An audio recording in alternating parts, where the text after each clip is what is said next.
नमस्कार। लीजिए आज इस चैनल पर सुनिए भीष्म साहनी की प्रसिद्ध कहानी चीफ की दावत।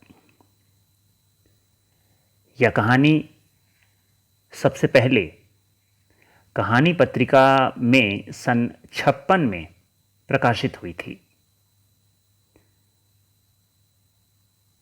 नई कहानी आंदोलन को पहचान और महत्व देने में इस पत्रिका की बहुत महत्वपूर्ण भूमिका रही है।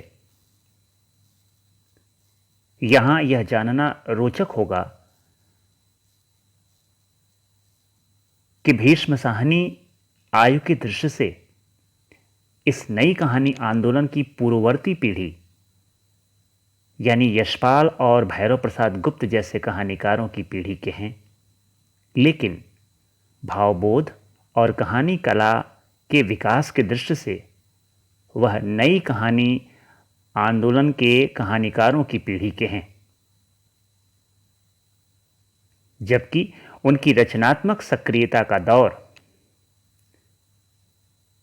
तब शुरू होता है जब नई कहानी आंदोलन लगभग थम चुका था, यानी सन 63 से उनकी रचनात्मक सक्रियता अनवरत रूप से आरंभ होती है जब वह मास्को से देश वापस लौटते हैं। महत्वपूर्ण है कि भीष्म साहनी यद्यपि नई कहानी आंदोलन के कहानीकारों के समकालीन ठहरते हैं, लेकिन उन्होंने इस नई कहानी आंदोलन में आत्मपरकता और अनुभववाद का जो प्रबल आग्रह था, उससे अपने को मुक्त रखा।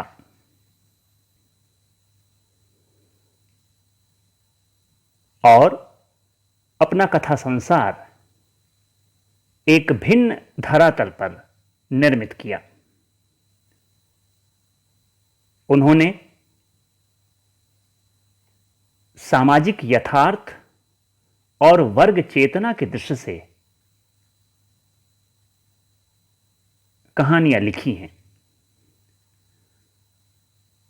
यह कहानी चीफ की दावत ऐसी ही कहानी है। इस कहानी में भीष्म साहनी ने बहुत इत्मीनान के साथ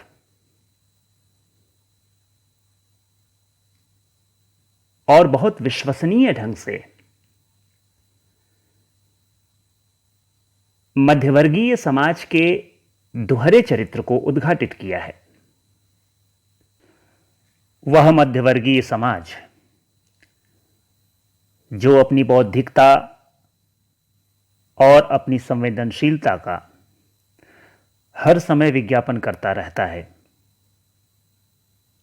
वह मध्यवर्गीय समाज स्वार्थ को पूरा करने के लिए उस बौद्धिकता और संवेदनशीलता को ताक पर रख देने में क्षण भर का भी विलंब नहीं करता है। परंपरा, मूल्य, आदर्श पर बड़ी बड़ी बातें करने वाला यह मध्यवर्ग सुविधा और लाभ के लिए कभी भी इनसे मुंह मोड़ सकता है। भीष्म साहनी ने यह स्पष्ट किया है कि आधुनिकता के प्रवाह में बहने वाला यह शहरी मध्यवर्ग जिस तरह से पुरानी चीजों को निरर्थक मान रहा है, वह उचित नहीं है। वह पुरानी चीज चाहे परंपरा हो या पुरानी पीढ़ी। आइए सुनते हैं यह कहानी चीफ की दावत।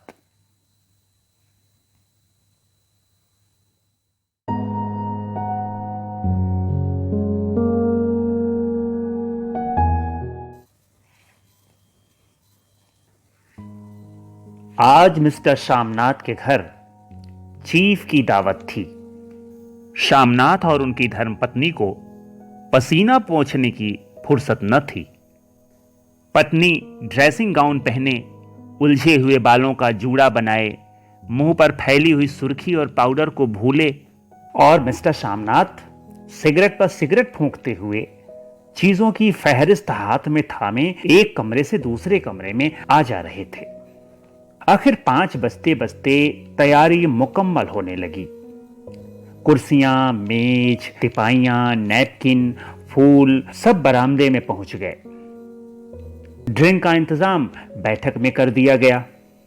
अब घर का फालतू सामान अलमारियों के पीछे और पलंगों के नीचे छिपाया जाने लगा। तभी शामनाथ के सामने सहसा एक अड़चन खड़ी हो गई। मां का क्या होगा? इस बात की ओर न उनका और न उनकी कुशल गृहिणी का ध्यान गया था। मिस्टर शामनाथ श्रीमती की ओर घूमकर अंग्रेजी में बोले, मां का क्या होगा? श्रीमती काम करते करते ठहर गईं और थोड़ी देर तक सोचने के बाद बोली, इन्हें पिछवाड़े इनकी सहेली के घर भेज दो, रात भर बेशक वहीं रहें, कल आ जाएं। शामनाथ सिगरेट मुंह में रखे सिकुड़ी आंखों से श्रीमती के चेहरे की ओर देखते हुए पल भर सोचते रहे। फिर सिर हिलाकर बोले, नहीं, मैं नहीं चाहता कि उस बुढ़िया का आना जाना यहां फिर से शुरू हो। पहले ही बड़ी मुश्किल से बंद किया था। मां से कहें कि जल्दी ही खाना खाकर शाम को ही अपनी कोठरी में चली जाएं। मेहमान कहीं 8 बजे आएंगे, इससे पहले ही अपने काम से निपट लें। सुझाव ठीक था, दोनों को पसंद आया। मगर फिर सहसा श्रीमती बोल उठी। जो वह सो गईं और नींद में खर्राटे लेने लगी तो साथ ही तो बरामदा है जहां लोग खाना खाएंगे, तो उन्हें कह देंगे कि अंदर से दरवाजा बंद कर लें, मैं बाहर से ताला लगा दूंगा। या मां को कह देता हूं कि अंदर जाकर सोएं, नहीं बैठी रहें, और क्या। और जो सो गई तो डिनर का क्या मालूम कब तक चले, 11-11 बजे तक तो तुम लोग ड्रिंक ही करते रहते हो। शामनाथ कुछ खींच उठे, हाथ झटकते हुए बोले, अच्छी भली है भाई के पास जा रही थी, तुमने यूं ही खुद अच्छा बनने के लिए बीच में टांग अड़ा दी। वाह, तुम मां और बेटे की बातों में मैं क्यों बुरी बनूं? तुम जानो और वह जाने। मिस्टर शामनाथ चुप रहे। यह मौका बहस का न था, समस्या का हल ढूंढने का था। उन्होंने घूमकर मां की कोठरी की ओर देखा। कोठरी का दरवाजा बरामदे में खुलता था। बरामदे की ओर देखते हुए झट से बोले, मैंने सोच लिया है, और उन्हीं कदमों मां की कोठरी के बाहर जा खड़े हुए। मां दीवार के साथ एक चौकी पर बैठी दुपट्टे में मुंह से लपेटे माला जप रही थी। सुबह से तैयार होती देखते हुए मां का भी दिल धड़क रहा था। बेटे के दफ्तर का बड़ा साहब घर पर आ रहा है, सारा काम सुभीते से चल जाए। मां, आज तुम खाना जल्दी खा लेना, मेहमान लोग 7:30 बजे आ जाएंगे।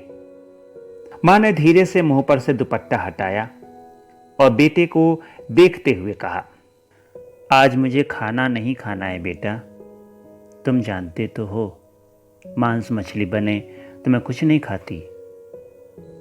जैसे भी हो, अपने काम से जल्दी निपट लेना। अच्छा बेटा। और मां, हम लोग पहले बैठक में बैठेंगे, उतनी देर तुम यहां बरामदे में बैठना।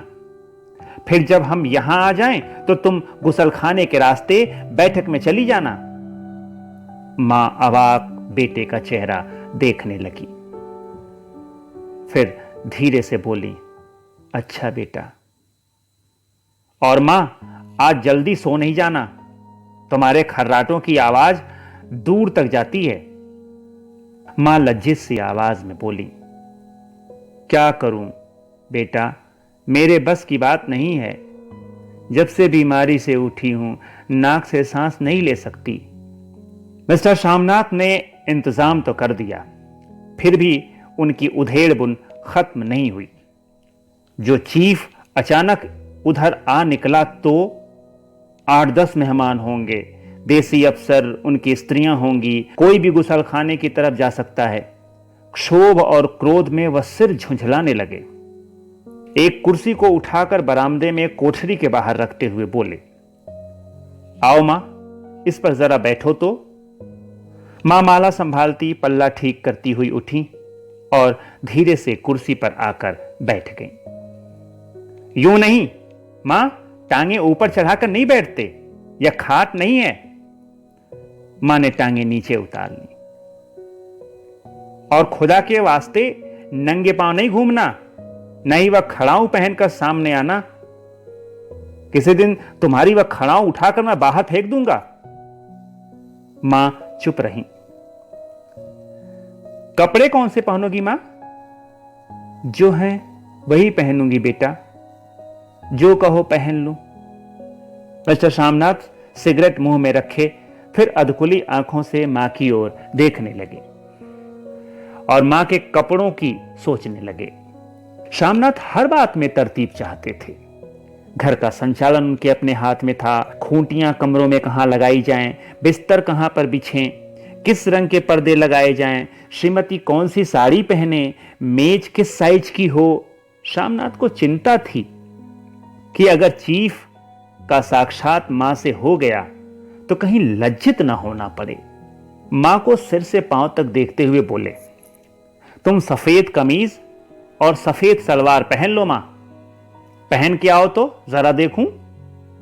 मां धीरे से उठी और अपनी कोठरी में कपड़े पहनने चली गई। यह मां का झमेला ही रहेगा। उन्होंने फिर अंग्रेजी में अपनी स्त्री से कहा, कोई ढंग की बात हो तो भी कहे कोई। अगर कहीं कोई उल्टी सीधी बात हो गई, चीफ को बुरा लगा तो सारा मजा जाता रहेगा। मां सफेद कमीज और सफेद सलवार पहनकर बाहर निकली। छोटा सा कद, सफेद कपड़ों में लिपटा, छोटा सा सूखा हुआ शरीर, धुंधली आंखें, केवल सिर के आधे झड़े हुए बाल पल्ले की ओट में छिप पाए थे। पहले से कुछ ही कम कुरूप नजर आ रही थी। चलो ठीक है, कोई चूड़ियां वूड़ियां हो तो वह भी पहन लो, कोई हर्ज नहीं। चूड़ियां कहां से लाऊं बेटा, तुम तो जानते हो सब जेवर तुम्हारी पढ़ाई में बिक गए। यह वाक्य श्यामनाथ को तीर की तरह लगा। तिनक कर बोले, यह कौन सा राग छेड़ दिया मां, सीधा कह दो नहीं है जेवर। बस इससे पढ़ाई वढ़ाई का क्या ताल्लुक है? जो जेवर बिका तो कुछ बनकर ही आया हूं, निरा लंडूरा तो नहीं लौट आया। जितना दिया था उससे दुगना ले लेना। मेरी जीभ जल जाए बेटा, तुमसे जेवर लूंगी, मेरे मुंह से यूं ही निकल गया, जो होते तो लाख बार पहनती। 5:30 बज चुके थे। अभी मिस्टर श्यामनाथ को खुद भी नहा धोकर तैयार होना था। श्रीमती कब की अपने कमरे में जा चुकी थी। श्यामनाथ जाते हुए एक बार फिर मां को हिदायत करते गए, मां, रोज की तरह गुमसुम बनकर नहीं बैठी रहना। अगर साहब इधर आ निकलें और कोई बात पूछें तो ठीक तरह से बात का जवाब देना। मैं न पढ़ी न लिखी बेटा, मैं क्या बात करूंगी। तुम कह देना मां अनपढ़ है, कुछ जानती समझती नहीं, वह नहीं पूछेगा। 7 बजते बजते मां का दिल धक धक करने लगा। अगर चीफ सामने आ गया और उसने कुछ पूछा तो वह क्या जवाब देगी। अंग्रेज को तो दूर से ही देखकर वह घबरा उठती थी। यह तो अमेरिकी है, न मालूम क्या पूछे, मैं क्या कहूंगी। मां का जी चाहा कि चुपचाप पिछवाड़े विधवा सहेली के घर चली जाए, मगर बेटे के हुक्म को कैसे टाल सकती थी। चुपचाप कुर्सी पर से टांगे लटकाए वहीं बैठी रही। एक कामयाब पार्टी वह है जिसमें ड्रिंक कामयाबी से चल जाए। श्यामनाथ की पार्टी सफलता के शिखर चूमने लगी। वार्तालाप उसी रौ में बह रहा था जिस रौ में गिलास भरे जा रहे थे। कहीं कोई रुकावट न थी, कोई अड़चन न थी। साहब को विस्की पसंद आई थी, मेम साहब को पर्दे पसंद आए थे, सोफा कवर का डिजाइन पसंद आया था, कमरे की सजावट पसंद आई थी। इससे बढ़कर क्या चाहिए? साहब तो ड्रिंक के दूसरे दौर में ही चुटकुले और कहानियां कहने लग गए थे। दफ्तर में जितना रौब रखते थे, यहां पर उतने ही दोस्त परवर हो रहे थे। और उनकी स्त्री काला गाउन पहने, गले में सफेद मोतियों का हार, सेंट और पाउडर की महक से ओत प्रोत कमरे में बैठी सभी देसी स्त्रियों की आराधना का केंद्र बनी हुई थी। बात बात पर हंसती, बात बात पर सिर हिलाती और शामनाथ की स्त्री से तो ऐसे बातें कर रही थीं जैसे उनकी पुरानी सहेली हों। और इसी रौ में पीते पिलाते 10:30 बज गए। वक्त गुजरता पता ही न चला। आखिर सब लोग अपने अपने गिलासों में से आखिरी घूंट पीकर खाना खाने के लिए उठे और बैठक से बाहर निकले। आगे आगे शामनाथ रास्ता दिखाते हुए, पीछे चीफ और दूसरे मेहमान। बरामदे में पहुंचते ही शामनाथ सहसा ठिठक गए। जो दृश्य उन्होंने देखा उससे उनकी टांगें लड़खड़ा गईं और क्षण भर में सारा नशा हिरन होने लगा। बरामदे में ऐन कोठरी के बाहर मां अपनी कुर्सी पर ज्यों की त्यों बैठी थी, मगर दोनों पांव कुर्सी की सीट पर रखे हुए और सिर दाएं से बाएं और बाएं से दाएं झूल रहा था। और मुंह में से लगातार गहरे खर्राटों की आवाजें आ रही थी। जब सिर कुछ देर के लिए टेढ़ा होकर एक तरफ को थम जाता तो खर्राटे और भी गहरे हो उठते, और फिर जब झटके से नींद टूटती तो सिर फिर दाएं से बाएं झूलने लगता। पल्ला सिर पर से खिसक आया था और मां के झड़े हुए बाल आधे गंजे सिर पर अस्त व्यस्त बिखर रहे थे। देखते ही शामनाथ क्रुद्ध हो उठे। जी चाहा कि मां को धक्का देकर उठा दें और उन्हें कोठरी में धकेल दें, मगर ऐसा करना संभव न था। चीफ और बाकी मेहमान पास खड़े थे। मां को देखते ही देसी अफसरों की कुछ स्त्रियां हंस दी कि इतने में चीफ ने धीरे से कहा, पुअर डियर। मां हड़बड़ा कर उठ बैठी। सामने खड़े इतने लोगों को देखकर ऐसी घबराई कि कुछ कहते न बना। झट से पल्ला सिर पर रखती हुई खड़ी हो गईं और जमीन को देखने लगी। उनके पांव लड़खड़ाने लगे और हाथों की अंगुलियां थर थर कांपने लगी। मां, तुम जाकर सो जाओ, तुम क्यों इतनी देर तक जाग रही थीं? और खिसियाई हुई नजरों से शामनाथ चीफ के मुंह की ओर देखने लगे। चीफ के चेहरे पर मुस्कुराहट थी। वह वहीं खड़े खड़े बोले, नमस्ते। मां ने झिझकते हुए, अपने में सिमटते हुए दोनों हाथ जोड़े, मगर एक हाथ दुपट्टे के अंदर माला को पकड़े हुए था, दूसरा बाहर। ठीक तरह से नमस्ते भी न कर पाई। शामनाथ इस पर भी खिन्न हो उठे। इतने में चीफ ने अपना दायां हाथ मिलाने के लिए मां के आगे किया। मां और भी घबरा उठी। मां, हाथ मिलाओ। पर हाथ कैसे मिलाती? दाएं हाथ में तो माला थी। घबराहट में मां ने बायां हाथ ही साहब के दाएं हाथ में रख दिया। शामनाथ दिल ही दिल में जल उठे। देसी अफसरों की स्त्रियां खिलखिलाकर हंस पड़ी। यूं नहीं मां, तुम तो जानती हो दायां हाथ मिलाया जाता है, दायां हाथ मिलाओ।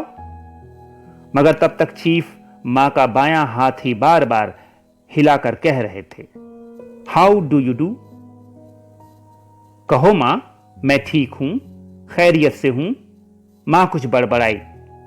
मां कहती हैं मैं ठीक हूं, कहो मां, हाउ डू यू डू। मां धीरे से संकुचाते हुए बोली, हाउ डू डू। एक बार फिर कह कहा उठा। वातावरण हल्का होने लगा। साहब ने स्थिति संभाल ली थी। लोग हंसने चहकने लगे थे। शामनाथ के मन का क्षोभ भी कुछ कुछ कम होने लगा था। साहब अपने हाथ में मां का हाथ अब भी पकड़े हुए थे और मां सिकुड़ी जा रही थी। साहब के मुंह से शराब की बू आ रही थी। शामनाथ अंग्रेजी में बोले, मेरी मां गांव की रहने वाली हैं, उम्र भर गांव में रही हैं, इसलिए आपसे लजाती हैं।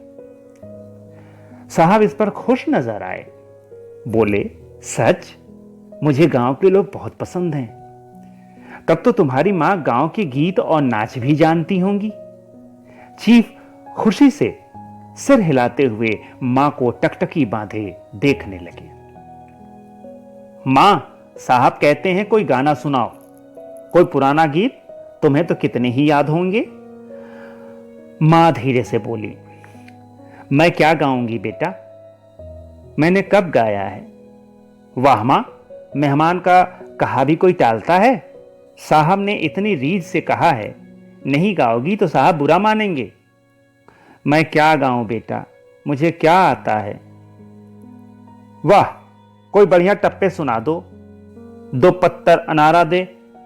देसी अफसर और उनकी स्त्रियों ने इस सुझाव पर तालियां पीटी। मां कभी दीन दृश्य से बेटे के चेहरे को देखती, कभी पास खड़ी बहू के चेहरे को। इतने में बेटे ने गंभीर आदेश भरे लहजे में कहा, मां।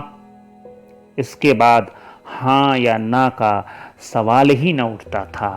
मां बैठ गईं और क्षीण दुर्बल लरसती आवाज में एक पुराना विवाह का गीत गाने लगी। हरियाणी माएं, हरियाणी भेड़े, हरियां ते भागी भरिया। देसी स्त्रियां खिलखिलाकर हंस उठी। 3 पंक्तियां गाकर मां चुप हो गईं। बरामदा तालियों से गूंज उठा। साहब तालियां पीटना बंद ही न करते थे। शामनाथ की खींच प्रसन्नता और गर्व में बदल उठी थी। मां ने पार्टी में नया रंग भर दिया था। तालियां थमने पर साहब बोले, पंजाब के गांव की दस्तकारी क्या है। शामनाथ खुशी में झूम रहे थे। बोले, ओ बहुत कुछ साहब, मैं आपको एक सेट उन चीजों का भेंट करूंगा, आप उन्हें देखकर खुश होंगे। मगर साहब ने सिर हिलाकर अंग्रेजी में फिर पूछा, नहीं, मैं दुकानों की चीज नहीं मांगता। पंजाबियों के घरों में क्या बनता है, औरतें खुद क्या बनाती हैं। शामनाथ कुछ सोचते हुए बोले, लड़कियां गुड़िया बनाती हैं, औरतें फुलकारियां बनाती हैं। फुलकारी क्या? शामनाथ फुलकारी का मतलब समझाने की असफल चेष्टा करने के बाद मां से बोले, क्यों मां, कोई पुरानी फुलकारी घर में है। मां चुपचाप अंदर गईं और अपनी पुरानी फुलकारी उठा लाईं। साहब बड़ी रुचि से फुलकारी देखने लगे। पुरानी फुलकारी थी, जगह जगह से उसके तागे टूट रहे थे और कपड़ा फटने लगा था। साहब की रुचि देखकर शामनाथ बोले, यह फटी हुई है साहब, मैं आपको नई बनवा दूंगा, मां बना देंगी। क्यों मां, साहब को फुलकारी बहुत पसंद है, इन्हें ऐसी ही एक फुलकारी बना दोगी ना। मां चुप रहीं, फिर डरते डरते धीरे से बोली, अब मेरी नजर कहां है बेटा, बूढ़ी आंखें क्या देखेंगी। मगर मां का वाक्य बीच ही में तोड़ते हुए शामनाथ साहब से बोले, वह जरूर बना देगी, आप उसे देखकर खुश होंगे। साहब ने सिर हिलाया, धन्यवाद किया और हल्के हल्के झूमते हुए खाने की मेज की ओर बढ़ गए। बाकी मेहमान भी उनके पीछे पीछे हो लिए।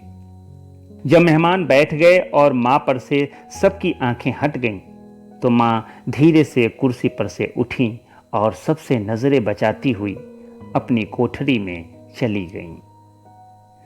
मगर कोठरी में बैठने की देर थी कि आंखों से छल छल आंसू बहने लगे। वह दुपट्टे से बार बार उन्हें पोंछती, पर वे बार बार उमड़ आते, जैसे बरसों का बांध तोड़कर उमड़ आए हों। मां ने बहुतेरा दिल को समझाया, हाथ जोड़े, भगवान का नाम लिया, बेटे के चिरायु होने की प्रार्थना की, बार बार आंखें बंद की, मगर आंसू बरसात के पानी की तरह जैसे थमने में ही ना आते थे। आधी रात का वक्त होगा। मेहमान खाना खाकर एक एक करके जा चुके थे। मां दीवार से सटकर बैठी, आंखें फाड़े दीवार को देखे जा रही थी। घर के वातावरण में तनाव ढीला पड़ चुका था। मोहल्ले की निस्तब्धता शामनाथ के घर पर भी छा चुकी थी। केवल रसोई में प्लेटों के खनकने की आवाज आ रही थी। तभी सहसा मां की कोठरी का दरवाजा जोर से खटकने लगा। मां, दरवाजा खोलो। मां का दिल बैठ गया। हड़बड़ाकर उठ बैठी। क्या मुझसे फिर कोई भूल हो गई है? मां कितनी देर से अपने आप को कोस रही थी कि क्यों उन्हें नींद आ गई, क्यों वह उघने लगी। क्या बेटे ने अभी तक क्षमा नहीं किया? मां उठी और कांपते हाथों से दरवाजा खोल दिया। दरवाजा खुलते ही शामनाथ झूमते हुए आगे बढ़ाए और मां को आलिंगन में भर लिया। ओ अम्मी, तुमने तो आज रंग ला दिया। साहब तुमसे इतना खुश हुआ कि क्या कहूं। ओ अम्मी, ओ अम्मी। मां की छोटी सी काया सिमट कर बेटे के आलिंगन में छिप गई। मां की आंखों में फिर आंसू आ गए। उन्हें पोंछती हुई धीरे से बोली, बेटा तुम मुझे हरिद्वार भेज दो, मैं कब से कह रही हूं। शामनाथ का झूमना सहसा बंद हो गया और उनकी पेशानी पर फिर तनाव के बल पड़ने लगे। उनकी बाहें मां के शरीर पर से हट आईं। क्या कहा मां? यह कौन सा राग तुमने फिर छेड़ दिया? शामनाथ का क्रोध बढ़ने लगा था। बोलते गए, तुम मुझे बदनाम करना चाहती हो मां? तुम जानबूझकर हरिद्वार जा बैठना चाहती हो ताकि दुनिया कहे कि बेटा मां को अपने पास नहीं रख सकता? नहीं बेटा, अब तुम अपनी बहू के साथ जैसा मन चाहे रहो। मैंने अपना खा पहन लिया, अब यहां क्या करूंगी? जो थोड़े दिन जिंदगानी के बाकी हैं, भगवान का नाम लूंगी। तुम मुझे हरिद्वार भेज दो। तुम चली जाओगी तो फुलकारी कौन बनाएगा? साहब से तुम्हारे सामने ही फुलकारी देने का इकरार किया है। मेरी आंखें अब नहीं है बेटा जो फुलकारी बना सकूं। तुम कहीं और से बनवा लो, बनी बनाई ले लो। मां, तुम मुझे धोखा देकर यूं चली जाओगी? मेरा बनता काम बिगाड़ोगी? जानती नहीं साहब खुश होगा तो मुझे तरक्की मिलेगी। मां चुप हो गई। फिर बेटे के मुंह की ओर देखती हुई बोली, क्या तेरी तरक्की होगी? क्या साहब तेरी तरक्की कर देगा? क्या उसने कुछ कहा है? कहा नहीं, मगर देखती नहीं कितना खुश गया है। कहता था जब तेरी मां फुलकारी बनाना शुरू करेंगी तो मैं देखने आऊंगा कि कैसे बनाती हैं। जो साहब खुश हो गया तो मुझे इससे बड़ी नौकरी भी मिल सकती है। मैं बड़ा अफसर बन सकता हूं। मां के चेहरे का रंग बदलने लगा। धीरे धीरे उनकी झुर्रियों भरा मुंह खिलने लगा। आंखों में हल्की हल्की चमक आने लगी। तो तेरी तरक्की होगी बेटा, तरक्की यूं ही हो जाएगी। साहब को खुश रखूंगा तो कुछ करेगा, वरना उसकी खिदमत करने वाले और थोड़े हैं। तो मैं बना दूंगी बेटा, जैसे बन पड़ेगा बना दूंगी। और मां दिल ही दिल में फिर बेटे के उज्जवल भविष्य की कामनाएं करने लगी। और मिस्टर शामनाथ, अब सो जाओ मां, कहते हुए तनिक लड़खड़ाते हुए अपने कमरे की ओर घूम गए।